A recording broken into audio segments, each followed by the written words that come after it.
let's start with type 2 and 1. Like, Yeah. what's happening in that relationship? Yeah. So this is kind of efficiency meets empathy.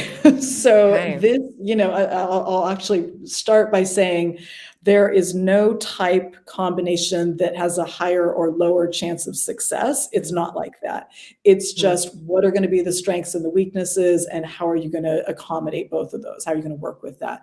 So I wouldn't want anybody to leave thinking, oh, I'm a 1, I should be seeking a 2. No, it's not like that. Find whoever you find, and then work with the person that you're actually working with. So Mm. um, 1s can be very, very balancing for 2s because they can help model boundaries. They're very good at being boundaried, pragmatic, stripping the emotion out of things, being very, very kind of efficiency driven.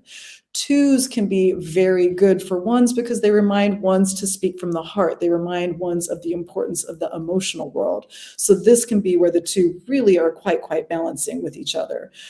Where it can be frustrating is if they aren't able to have an open dialogue about it. The type 1 might get frustrated with how much the type 2 is not having good, strong personal boundaries, how they're kind of being taken advantage of, and maybe offering too much help in a lot of different ways, time, maybe financial. That can be quite frustrating for the 1s. The 2 can get frustrated that the 1 just seems kind of cold-hearted. Like they're not tuning in to the emotional, the relationship piece quite as much. They're being Mm. much more boundaried, much more efficiency driven. So things like that can kind of be the triggers.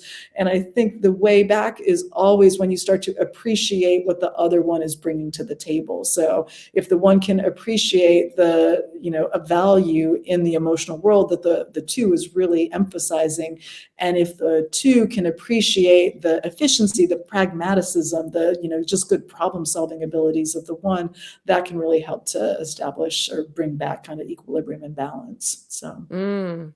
I like how when we talk about efficiency and empathy, that's something that the other type in that combination needs. The 2 needs a bit of efficiency and the 1 needs a bit of empathy. And yet we reach a point where we stop appreciating the strengths because we misunderstand them or the intention. We get frustrated that it's a bit too much of the other kind. And so then we start to see that gift as something that's like an obstacle in a way. And we have to find a rebalancing back.